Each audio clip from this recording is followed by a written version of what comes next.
Introducción al estudio de la doctrina espírita. 3. La doctrina espírita, como toda novedad, tiene sus adeptos y sus contradictores. Vamos a intentar dar respuesta a algunas de las objeciones planteadas por estos últimos, examinando la validez de los motivos en que se apoyan, sin abrigar, empero, la pretensión de convencer a todo el mundo, pues hay quienes creen que la luz ha sido hecha exclusivamente para ellos. Nos dirigimos a las personas de buena fe, sin ideas preconcebidas o irrevocables, con sinceros deseos de instruirse. Les demostraremos que la mayor parte de las objeciones que se le plantean a la doctrina proviene de una observación incompleta de los hechos y de una opinión formada con demasiada ligereza y precipitación. Recordemos ante todo, en pocas palabras, la serie progresiva de los fenómenos que han dado nacimiento a esta doctrina. El primer hecho observado fue el movimiento de objetos diversos. Se lo ha designado vulgarmente con el nombre de mesas giratorias o danza de las mesas. Ese fenómeno, que aparentemente fue observado primero en América, o mejor dicho, que se ha reiterado en esa región, pues la historia demuestra que se remonta a la más remota antigüedad.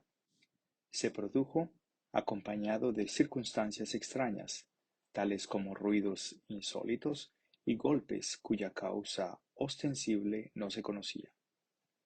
Desde América se propagó con rapidez por Europa y el resto del mundo. Al principio provocó mucha incredulidad, pero pronto la multiplicidad de experiencias dio lugar a que ya no se dudara de su realidad. Si dicho fenómeno se hubiera limitado al movimiento de los objetos materiales, podría explicarse mediante una causa puramente física. Estamos lejos de conocer la totalidad de los agentes ocultos de la naturaleza, o todas las propiedades de los que conocemos. La electricidad, por otra parte, cada día multiplica hasta lo infinito los recursos que proporciona al hombre, y parece destinada a iluminar la ciencia con una nueva luz. Existía la posibilidad, pues, de que la electricidad modificada por ciertas circunstancias o algún otro agente desconocido fuese la causa de ese movimiento. La reunión de muchas personas, que aumentaba el poder de acción, parecía dar sustento a esa teoría, dado que era posible considerar a dicho conjunto como una pila múltiple cuya potencia tiene relación con el número de los elementos. El movimiento circular no tenía nada de extraordinario. Está en la naturaleza. Los astros se mueven en círculo. Podríamos, pues, tener en escala reducida un reflejo del movimiento general del universo, o mejor dicho, una causa hasta entonces desconocida estaba en condiciones de producir accidentalmente, con los objetos pequeños y en circunstancias determinadas, una corriente análoga a la que impulsa a los mundos. Sin embargo, el movimiento no siempre era circular, solía ser brusco, desordenado.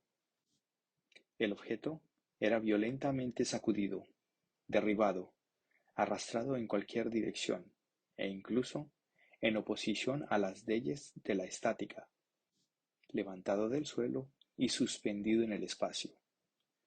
Con todo, nada había en esos hechos que no pudiera ser explicado mediante el poder de un agente físico invisible.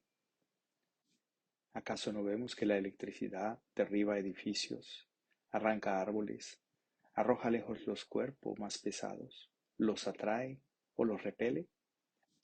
En la suposición de que los ruidos insólitos y los golpes no fuesen alguno de los efectos ordinarios de la dilatación de la madera o de alguna otra causa accidental, podía muy bien ser producido por la acumulación de fluido oculto. ¿No produce la electricidad los más violentos ruidos?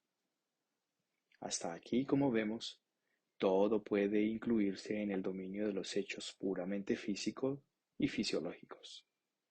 Más aún, sin salir de ese círculo de ideas, en esos hechos había materia para estudios serios y dignos de llamar la atención de los científicos. ¿Por qué no fue así? Es penoso decirlo, pero se debe a causas que prueban, entre otros 1000 hechos semejantes, la frivolidad del espíritu humano. Ante todo, la vulgaridad del principal objeto que sirvió de base a las primeras experimentaciones puede que no haya sido ajena. ¿Cuánta influencia ha ejercido muchas veces una palabra sobre las cosas más importantes? Sin considerar que el movimiento podía ser transmitido a un objeto cualquiera, la idea de las mesas prevaleció sin duda porque una mesa era el objeto más cómodo y porque nos sentamos con mayor naturalidad alrededor suyo que de cualquier otro mueble. Ahora bien, los hombres superiores son a veces tan pueriles que no sería imposible que ciertos espíritus de élite hayan considerado ajeno a su competencia el ocuparse de lo que se había convenido llamar la danza de las mesas. También es probable que si el fenómeno descubierto por Galvani hubiera sido observado por hombres vulgares, que no lo hubiesen designado con un término burlón, habría quedado relegado junto a la varita mágica. En efecto, ¿cuál es el científico que no se habría sentido menoscabado al ocuparse de la danza de las ranas? Algunos, sin embargo, suficientemente modestos para admitir que la naturaleza podría no haberles dicho su última palabra, se propusieron observar para descargo de sus conciencias. Pero sucedió que el fenómeno no siempre respondía a sus expectativas, y como tampoco se producía constantemente conforme a su voluntad o según su método de experimentación, han concluido por negarlo. Aunque hayan pronunciado su veredicto, las mesas, puesto que mesas hay, continúan girando, y por lo que podemos decir con Galileo, y sin embargo se mueven. Agregaremos además que los hechos se han multiplicado de la manera que hoy han adquirido derechos de ciudadanía. Solo resta encontrarles una explicación racional. Se puede inferir algo contrario a la realidad del fenómeno por el hecho de que éste no se produce de manera idéntica cada vez conforme a la voluntad y las exigencias del observador. ¿Acaso los fenómenos eléctricos y químicos no están subordinados a ciertas condiciones? ¿Cabe negarlos porque no se producen fuera de tales condiciones? Hay pues algo de asombroso en que el fenómeno del movimiento de los objetos por medio del fluido humano tenga también sus condiciones de ser y deje de producirse cuando el observador, al colocarse en su propio punto de vista, pretende hacerlo marchar conforme a su capricho o someterlo a las leyes de los fenómenos conocidos sin tener en cuenta que para hechos nuevos puede y debe haber leyes nuevas. Ahora bien, para llegar a conocer esas leyes hay que estudiar las circunstancias en las que los hechos se producen, y ese estudio solo puede ser fruto de una observación constante, atenta y por lo general muy prolongada. Sin embargo, objetan algunas personas, la superchería suele ser evidente.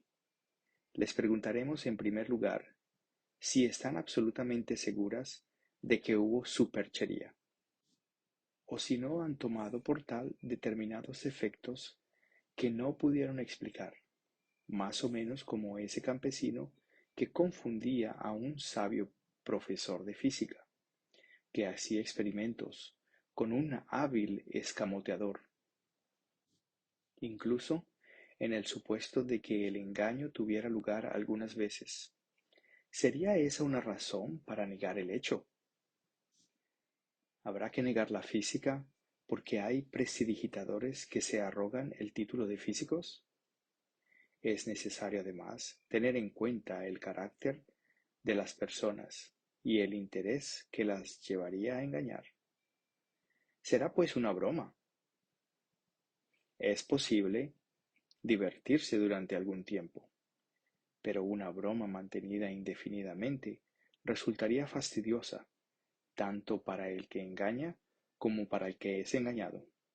Por otra parte, en una mistificación que se propaga de un extremo a otro del mundo, entre las personas más serias, honorables e instruidas, algo habría al menos tan extraordinario como el propio fenómeno.